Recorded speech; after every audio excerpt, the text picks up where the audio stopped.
बिस्मिल्लाहिर्रहमानिर्रहीम। अस्सलाम वालेकुम डियर स्टूडेंट फर्स्ट क्लास।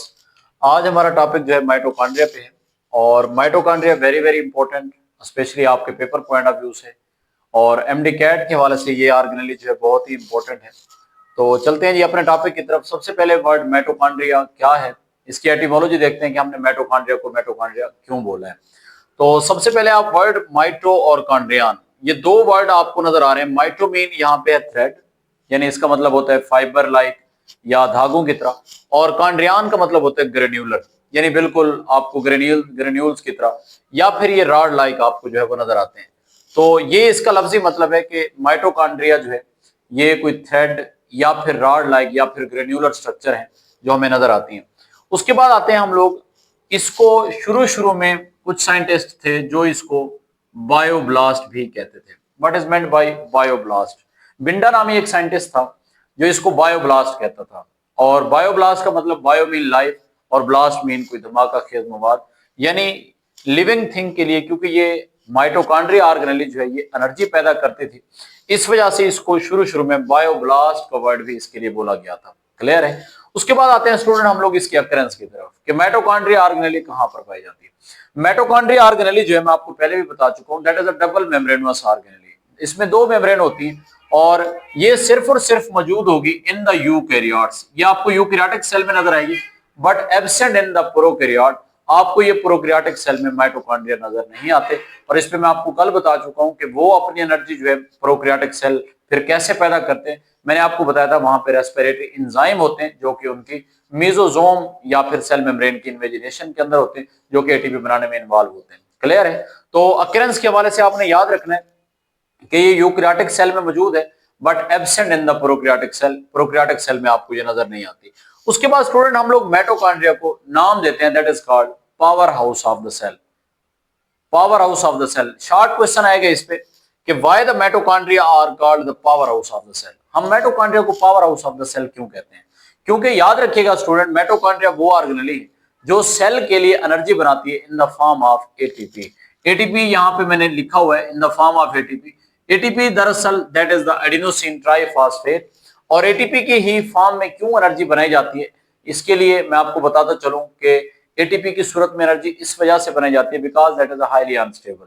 क्योंकि ये अनस्टेबल है, सेल को जिस टाइम जहां पे जब भी एनर्जी की जरूरत पड़ती है तो एटीपी को वो फौरन तोड़ के किसमें चेंज कर देता है, एटीपी से फास्फेट लेगा और एटीपी जो है वो यूज्ड फॉर्म में कन्वर्ट हो जाएगी, दैट इज कॉल्ड एडीपी। बाद ऑफ एमसीक्यूज आ जाता है कि which one of the following form is known as the used form of ATP. तो एडीपी जो है that is called the used form of ATP. तो माइटोकॉन्ड्रिया दोबारा क्या करते हैं, उसी एडीपी के साथ इनऑर्गेनिक फास्फेट जो कि हमारी खुराक के सेलुलर रेस्पिरेशन के नतीजे में मिलेगी, उस फास्फेट को दोबारा मिला के ये किस में कन्वर्ट कर देता है, एटीपी में कन्वर्ट कर देता है। तो एटीपी की सूरत में ही एनर्जी क्यों बनाई जाती है, because adenosine triphosphate is highly unstable molecule.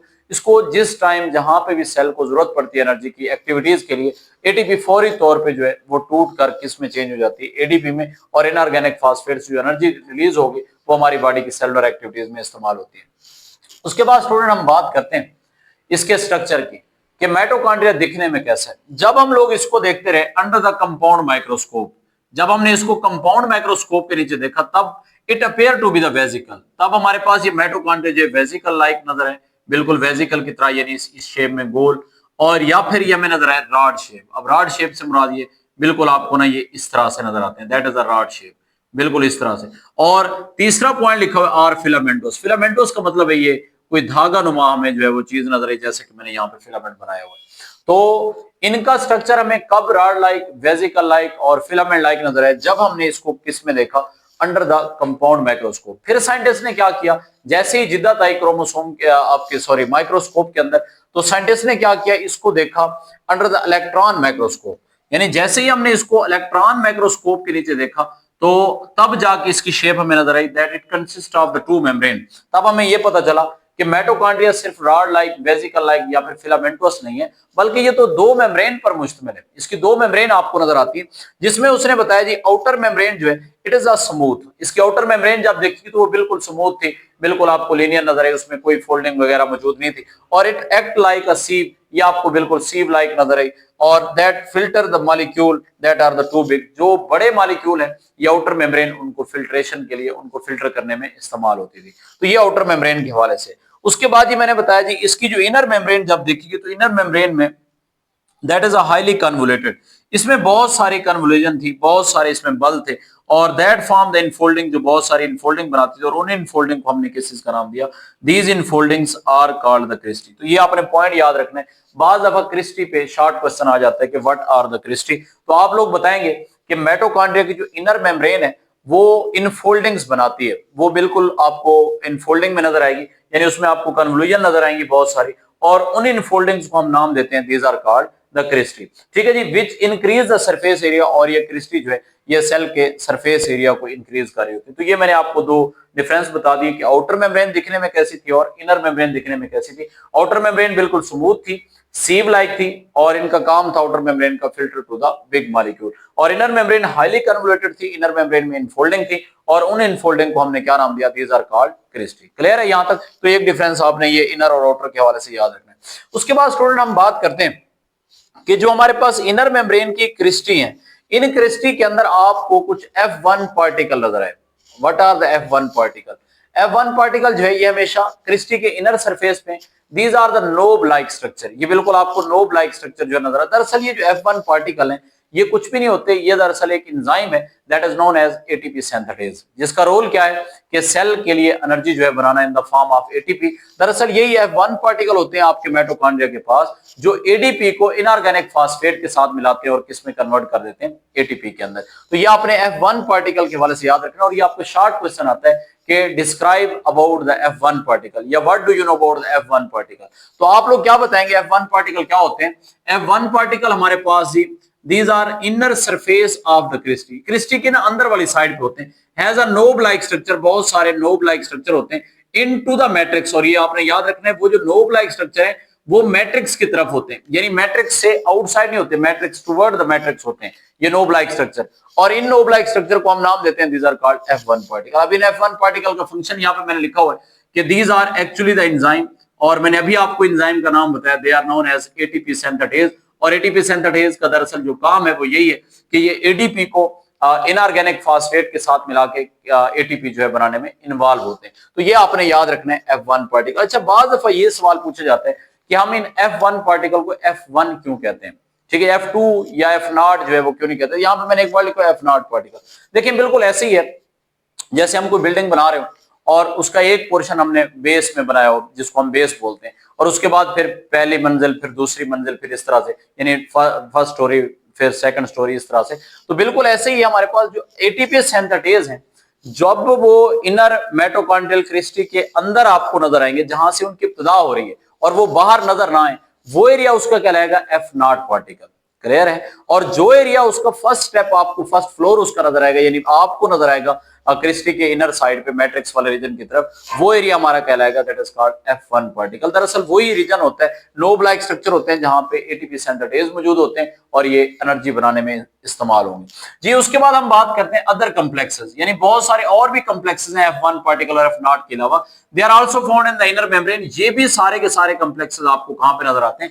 Inner membrane. और इनका काम क्या होता है? They serve as electron carrier in the electron transport chain. Electron transport chain phenomena के अंदर हमारे पास जो इलेक्ट्रॉन ट्रांसपोर्ट चेन का प्रोसेस होना है उसमें ये सारे के सारे जो कॉम्प्लेक्सेस हैं they work as electron carrier, ये इलेक्ट्रॉन को कैरी करने के लिए हमारे पास इस्तेमाल होंगे। क्लियर है जी यहां तक? तो ये आपने याद रखना है। उसके बाद हम बात करते हैं इनर मेम्ब्रेनो स्पेस की। याद रखिएगा स्टूडेंट, मैंने आपको भी बताया कि हमारे पास जो माइटोकॉन्ड्रिया इसकी दो मेम्ब्रेन है और इन दोनों मेम्ब्रेन्स के दरमियान जो खाली जगह है हम उसको इनर मेम्ब्रेनो स्पेस का जो है वो नाम देते हैं। क्लियर है? उसके बाद हम बात करते हैं मैट्रिक्स की। What is matrix?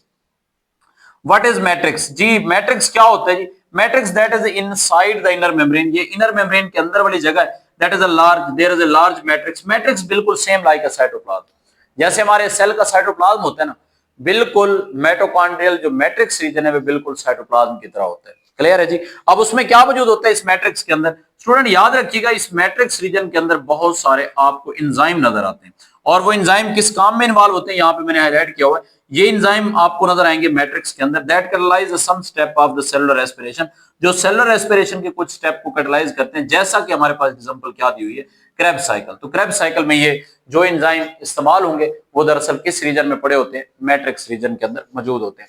उसके बाद स्टूडेंट हम लोग बात करते हैं मैट्रिक्स के हवाले से, मैंने बता दिया आपको, F1 पार्टिकल के हवाले से बता दिया, उसके बाद क्रिस्टी के हवाले से बता दिया, इनर और आउटर मेम्ब्रेन के हवाले से बता दिया, इसके जनरल स्ट्रक्चर के हवाले से बता दिया। उसके बाद हम बात करते हैं मैट्रिक्स रीजन में क्या मौजूद होता है। स्टूडेंट याद रखिएगा इस मैट्रिक्स रीजन के अंदर बहुत सारे आपको डीएनए और जीनोम नजर आते हैं, यानी आपका जो माइटोकॉन्ड्रिया है इसमें इनका खुद का अपना डीएनए और जीनोम जो है वो मौजूद होता है। और इसी मैट्रिक्स रीजन के अंदर presence of the all types of RNA, हर तरह का यानी तीनों तरह के आरएनए होते हैं। राइबोसोमल आरएनए यहाँ पे पड़ा होगा, उसके बाद मैसेंजर आरएनए यहाँ पड़ा होगा और उसके बाद ट्रांसफर आरएनए यहाँ मौजूद होगा। उसके बाद तीसरा जो पॉइंट इस मैट्रिक्स रीजन के अंदर presence of the 70s ribosome. अब ये बात आपने याद रखनी है कि प्रोकैरियोटिक सेल का जो राइबोसोम है वो भी 70s है और यूकैरियोटिक सेल के माइटोकॉन्ड्रिया के जो राइबोसोम है दरअसल ये भी क्या होते हैं, 70s होते हैं। और इस पे मैं बात कर चुका हूं। दरअसल याद रखिएगा स्टूडेंट ये तीनों point, presence of the own DNA genome, आपके माइटोकॉन्ड्रिया का अपना खुद का डीएनए और जीनोम है, presence of all types of the RNA, तमाम तरह के आरएनए इसके अपने, और इनमें 70s राइबोसोम जो है, इस बात की निशानदेही है suggest that they have their own genetic system. आपके माइटोकॉन्ड्रिया के पास अपना खुद का जेनेटिक सिस्टम है, capable to produce their own protein, और यही वजह है कि माइटोकॉन्ड्रिया अपने लिए खुद की प्रोटीन खुद जो है वो बना सकते हैं। तो ये एक एबिलिटी है माइटोकॉन्ड्रिया की। और बाज दफा ना ये सवाल आ जाता है कि अगर माइटोकॉन्ड्रिया जो है सेल्फ रेप्लिकेटिंग ऑर्गेनेली है, why the mitochondria is called self replicating organelle. अगर एमसीक्यूज आ जाए और ये आपसे पूछे जाए कि वो कौन से कैरेक्टर हैं जिनके बिहाफ पे हम माइटोकॉन्ड्रिया को सेल्फ रेप्लिकेटिंग ऑर्गेनेली बोलते हैं। What is meant by self replicating? Self replicating का मतलब ये होता है कि माइटोकॉन्ड्रिया अपनी खुद की कॉपियां भी बना सकता है। रीजन क्या है? Because mitochondria have their own DNA and genome and their own ribosome, क्योंकि इसमें डीएनए इसका अपना है, राइबोसोम इसके अपने, इस वजह से ये खुद से अपनी रेप्लिकेशन कर सकता है, अपनी कॉपियां बना सकता है। That is called self replicating organelle. और ये रीजन आपने बतानी है। अच्छा, अगर एमसीक्यूज में आ जाए और वो ये पूछे कि माइटोकॉन्ड्रिया को हम सेल्फ रेप्लिकेटिंग ऑर्गेनेली उनकी किन खूबियों की बिना पे बोलते हैं, तो ये तीन कैरेक्टर आपने अपने माइंड में रखने हैं। पहला presence of own DNA genome, दूसरा ऑल टाइप ऑफ आरएनए और तीसरा 70s राइबोसोम। ये तीनों कैरेक्टर अगर लिखे हों तो आप इनके अलावा जो भी कैरेक्टर आएगा आप उसको मेंशन करेंगे कि ये इसकी सेल्फ रेप्लिकेटिंग ऑर्गेनेली के तौर पे ये वाला कैरेक्टर जो इसमें नहीं आता। बाकी ये तीनों कैरेक्टर आपने याद रखने हैं। तो और इन्हीं तीनों खूबियों की बुनियाद पे कि इनका डीएनए अपना है, इनके आरएनएज अपने, इनका राइबोसोम 70s अपना होता है, तो ये माइटोकॉन्ड्रिया जो है अपनी रेप्लिकेशन खुद कर सकते हैं और अपने लिए प्रोटीन की फॉर्मेशन जो है ये खुद कर सकते हैं। Very very important short question, मैं बार बार ये हाईलाइट करके जा रहा हूं कि माइटोकॉन्ड्रिया को हम सेल्फ रेप्लिकेटिंग ऑर्गेनेली क्यों कहते हैं। तो आपने ये बताना है क्योंकि इनके पास अपना खुद का डीएनए है, अपने तमाम टाइप्स के जो आरएनएज हैं वो इनके पास हैं, और 70s इनके पास क्या होता है, राइबोसोम होता है, जिसकी वजह से ये अपना क्योंकि खुद का जेनेटिक सिस्टम रखते हैं, अपनी खुद की कॉपियां तैयार कर सकते हैं, अपने लिए प्रोटीन बना सकते हैं। तो ये खूबी इनकी सेल्फ रेप्लिकेटिंग ऑर्गेनेली के तौर पर हमें नजर आती है। उसके बाद स्टूडेंट हम बात करते हैं कि माइटोकॉन्ड्रिया के पास ना ये जो सेल्फ जेनेटिक सिस्टम है, जैसे कि मैंने आपको अभी बताया कि माइटोकॉन्ड्रिया का खुद का DNA, that is a self genetic system. उसके बाद कैपेबिलिटी टू रेप्लिकेट, यही वजह है कि माइटोकॉन्ड्रिया के अंदर ये सलाहियत होती है कि माइटोकॉन्ड्रिया रेप्लिकेट कर सकते हैं। और तीसरा जो पॉइंट आपने यहां पे याद रखना है, capacity to survive outside the cell in the suitable medium, कि अगर हम लोग एक सेल में से जिंदा सेल में से हम माइटोकॉन्ड्रिया को अलग कर लें, अकेली ऑर्गेनेली को हम निकाल लें, क्या ये सर्वाइव कर सकती है? बिल्कुल, माइटोकॉन्ड्रिया फिर भी अकेले में भी सर्वाइव कर सकते हैं। और उसकी वजह क्या है कि इनका जेनेटिक सिस्टम अपना है, ये रेप्लिकेशन कर सकते हैं, और ये सेल के अलावा किसी भी सूटेबल मीडियम के अंदर जहां पे इसकी टेम्परेचर, इसका पीएच, इसके पास जो भी एंजाइम इसको चाहिए वो सारे मौजूद हो, तो माइटोकॉन्ड्रिया खुद से भी सर्वाइव कर सकते हैं। अब ये जो पॉइंट है ना कि माइटोकॉन्ड्रिया खुद से सर्वाइव कर सकते, दरअसल ये शो कर रहा है एंडोसिम्बायोट हाइपोथेसिस को। What is meant by endosymbionte hypothesis? Very very important short question कि माइटोकॉन्ड्रिया और क्लोरोप्लास्ट, स्टूडेंट याद रखिएगा ये दो ऑर्गेनेलीज आपकी ऐसी हैं जो कि सिम्बायोटिक ओरिजिन रखती हैं। What is meant by symbiotic origin? Scientist का ख्याल ये था कि ये जो माइटोकॉन्ड्रिया है और ये क्लोरोप्लास्ट है, ये दरअसल पहले कोई लिविंग छोटे मोटे ये माइक्रोब्स थे, ये जिंदा जानदार थे, बैक्टीरिया थे।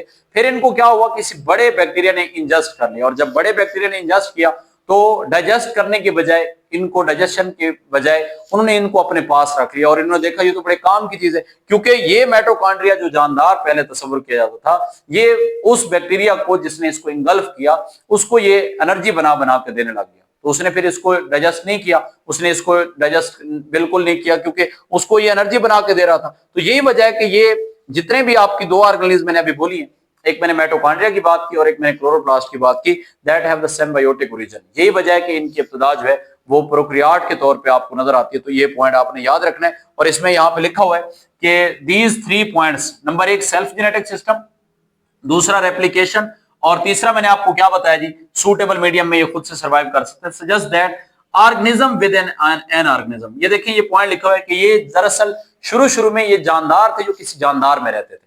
मैंने आपको भी बताया ये छोटे माइक्रोब्स कंसीडर किए जाते थे कि ये बैक्टीरिया हैं और इनको किसी बड़े बैक्टीरिया ने अपने अंदर जो है इंगल्फ कर लिया, अपने अंदर जो है वो ले लिया। तो फिर बाद में क्या हुआ, दे शो द सिम्बायोटिक ओरिजिन, और फिर ये आपस में एक दूसरे के साथ, ये माइटोकॉन्ड्रिया और वो बड़ा बैक्टीरिया जिसने इसको इंगल्फ किया, आपस में फिर वो मिलजुल के रहने लगे। मिलजुल के क्यों रहने लगे? क्योंकि उस बैक्टीरिया ने इस जानदार को जो है डाइजेस्ट नहीं किया।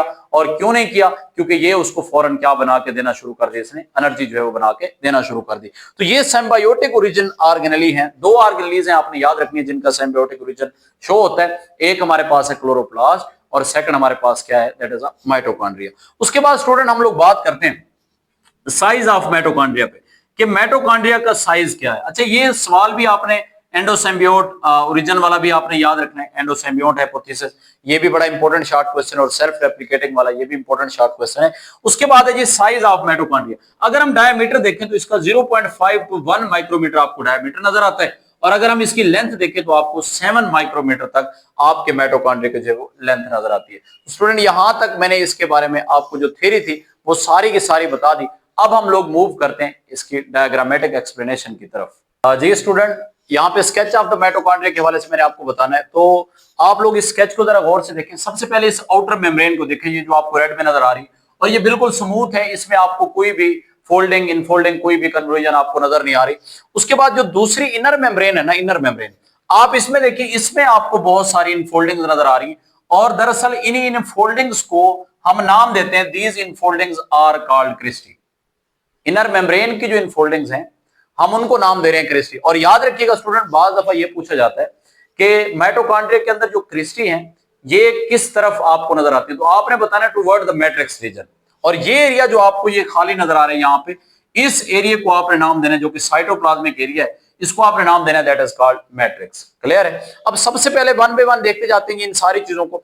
इन दो मेम्ब्रेन्स के दरमियान ये जो आपको स्पेस नजर आ रही है, दो मेम्ब्रेन्स के दरमियान ये जो आपको गैप नजर आ रहा है, इसको हम नाम देते हैं that is called inner membrane space. Outer membrane मैंने आपको बता दी और इनर मेम्ब्रेन मैंने आपको बता दी। उसके बाद ये जो आपको इनफोल्डिंग्स नजर आ रही है इनको आपने नाम देना है these are called cristae. Clear है? उसके बाद ये आपको जो ग्रीन शेड में आपको ये डॉट से नजर आ रहे हैं, दरअसल ये ग्रेन्युलर स्ट्रक्चर है हमारे राइबोसोम के। और याद रखिएगा स्टूडेंट, आपके पास ये जो राइबोसोम है ये हमेशा क्या होते हैं, ये 70s होते हैं जो कि किसके इक्वल है, ये प्रोकैरियोटिक सेल के राइबोसोम के इक्वल होते हैं। उसके बाद स्टूडेंट हम बात करते हैं कि क्रिस्टी को अगर हम यहां पे हाईलाइट करके देखें तो क्रिस्टी के ना इनर साइड पे आपको यहां पे ये F0 पार्टिकल जो है वो राइज होते हुए नजर आ रहे हैं, जो कि बेस में मैंने आपको बताया कि जो हमें बाहर की तरफ नजर ना आए और ये बेस के अंदर हूं, हम इनको F0 पार्टिकल कहते हैं। और ये जो आपको मैट्रिक्स रीजन की तरफ ये नोब लाइक स्ट्रक्चर नजर आ रहे हैं, these are called F1 particle. These are the F1 particle जो कि क्रिस्टी में आपको मैट्रिक्स रीजन की तरफ, या इस जगह पे आप देख लें कि ये हमारे पास F1 पार्टिकल है, जो बहुत सारे आपको रेड रेड ये आपको निशानात नजर आ रहे हैं, और ये नोब लाइक स्ट्रक्चर है। अब इनका काम मैंने आपको भी बताया, दरअसल ये F1 particle ATP synthetase enzyme है, और इनका काम होता है एडीपी को फास्फेट, इनऑर्गेनिक फास्फेट के साथ मिला के एटीपी बनाना। क्लियर?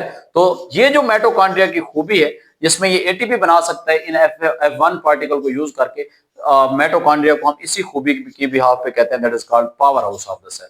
क्लियर है? तो ये आपने साथ साथ याद करते जाना है। उसके बाद स्टूडेंट हम बात करते हैं, यहां पर आपको डीएनए नजर आ रहे हैं ये ब्लू शेड में। दरअसल आपके जो माइटोकॉन्ड्रिया के डीएनए ये बिल्कुल वैसे ही सर्कुलर डबल स्टैंडर्ड डीएनए होते हैं जैसा कि प्रोकैरियोटिक सेल के साइटोप्लाज्म में होते हैं। यानी हमारे यूकैरियोटिक सेल के माइटोकॉन्ड्रिया का डीएनए और प्रोकैरियोटिक सेल के जो डीएनए वो बिल्कुल आपको सेम नजर आते हैं। उसके बाद हम बात करते हैं इस मैट्रिक्स रीजन की। मैट्रिक्स रीजन में स्टूडेंट याद रखिएगा ये बिल्कुल साइटोप्लाज्मिक फ्लूइड है, और that is a site for the cellular respiration. Matrix वो रीजन है जहां पर बहुत सारे एंजाइम मौजूद होंगे और ये वो जगह है जहां पे सेलुलर रेस्पिरेशन होगी, यानी यहाँ पे रिएक्शन होंगे। उसके बाद फैटी एसिड मेटाबॉलिज्म यहाँ पे होगा मैट्रिक्स रीजन के अंदर, और उसके बाद convert the ADP into the ATP, ये वो मैट्रिक्स रीजन है जहां पे क्या होगा, यहाँ पे एटीपी को तब्दील किया जाएगा एटीपी के अंदर। तो ये 3 पॉइंट आपने यहाँ पे याद रखने हैं। उसके बाद जो आपके इलेक्ट्रॉन कैरियर्स, जो यहाँ पर इलेक्ट्रॉन ट्रांसपोर्ट चेन का जो मैकेनिज्म है, वो दरअसल इन क्रिस्टी की मेम्ब्रेन्स के अंदर आपको नजर आती है। जो क्रिस्टी की इनफोल्डिंग्स हैं, आपको इन जगहों पे आपको ये नजर आएंगे, यहाँ पे इलेक्ट्रॉन ट्रांसपोर्ट चेन आपको चलती हुई नजर आएगी। उसके बाद ये जो दोनों मेम्ब्रेन है, यहाँ पे आपको ये पोर्स नजर आ रहे हैं, दीज आर द पोर्स, ये आपको मटेरियल के एक्सचेंज के लिए यहाँ पे नजर आएंगे। बहुत सारे और भी होते हैं जी स्टूडेंट। उसके बाद हम बात करते हैं कि कौन कौन से प्रोसेस माइटोकॉन्ड्रिया की मैट्रिक्स रीजन में हो रहे हैं और कौन कौन से नहीं हो रहे। यहां पे मैंने वर्ड लिखा है सेलुलर रेस्पिरेशन, और सेलुलर रेस्पिरेशन में आपके दोनों प्रोसेस हो रहे हैं, यानी एरोबिक रेस्पिरेशन भी हो रही है और उसके बाद एनारोबिक रेस्पिरेशन भी हो रही है। स्टूडेंट याद रखिएगा, एनारोबिक रेस्पिरेशन वो रेस्पिरेशन होती है जो कि ऑक्सीजन की एब्सेंस में हो, या ठीक है जी। और जो एरोबिक रेस्पिरेशन है वो आपने याद रखना है, ये ऑक्सीजन की प्रेजेंस में आपको होती नजर आएगी। एनारोबिक रेस्पिरेशन के जो प्रोसेस है वो मैंने यहां पे लिखे हैं।